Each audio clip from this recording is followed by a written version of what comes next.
is on, the audit trail is on, will allow teams to look for unusual patterns of cancellations or changes. So that's built into the requirement to have that type of auditing and logging on it. So if that type of behavior happens, folks can see it and take the appropriate action. Thank you. Now we'll recognize Mr. Lamborn for 5 minutes. Thank you, Mr. Chairman. Mr. Warren, one of the concerns I have with the VA's ability to safeguard our veterans' personal information is the fact that there are no user-based restrictions in place in VISTA that would ensure that employees only have access to the information that their job positions call for. Now, given reports of unauthorized access and zeroing out of appointments, do current systems create an auditable log that shows who accessed specific data or made a scheduling change? I know we've already touched on that some, but I want a full answer on that. So there are two categories of applications that are in use within the VISTA constellation or universe today. The majority of them actually log when a person accesses a particular thing or makes a change. There is a second class of tools that started to be introduced in 2006 that we are slowly transferring out that actually don't carry the appropriate log on it. So the majority of cases it's flagged and it's logged, but there are certain pieces of software where those logging and control does not take place. How soon will you be at the point where only the system administrator can turn off the logging aspect? So for logging, which is running on a parallel track, we've actually pulled back the ability for folks locally to change logging.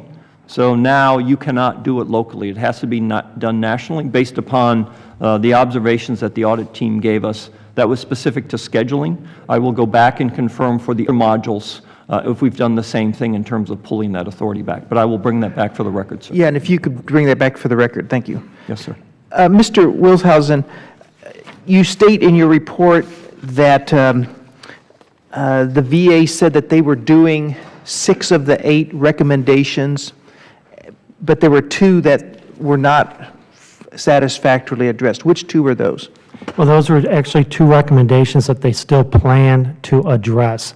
It's not that they disagreed with our recommendations, that they still plan to address. And which 2 are those? Those particular recommendations, let me just check right first.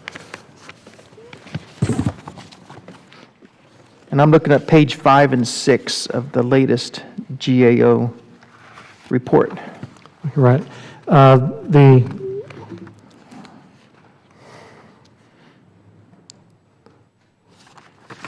Or Mr. Warren, I'll have to get back. Can you jump in on this, Mr. Warren? Yes, so the 2 areas where we did not ask for closure because more work needed to be done is on the time frames for completing initiatives to improve incident response capabilities. It actually is a follow-up from another GAO report where we're putting in the notifications as well as the follow-up actions that are required not only for the incident teams at the NSOC, but as we cascade it down into the sites.